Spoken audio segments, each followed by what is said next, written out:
Sakit kepala datang tiba-tiba, ini sebab sebenarnya yang ramai orang tak sedar. Hai semua, saya Ubat Amoy Pharmacist. Sakit kepala bukan satu penyakit tapi simptom.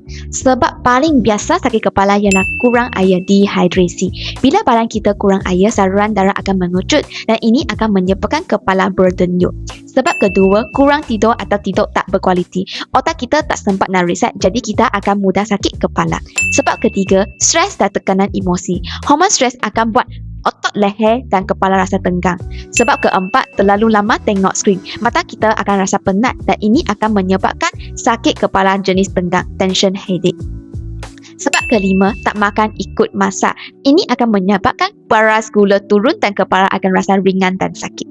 Bila kita perlu risau, sakit kepala yang sangat kuat dan luar biasa, sakit kepala yang datang dengan muntah, pelihatan kabur atau kebas, dan sakit kepala berlarutan lebih 3 hari. Kesimpulannya, rawat punca bukan sekadar telan ubat. Save dan share video ini sebelum sakit kepala datang lagi.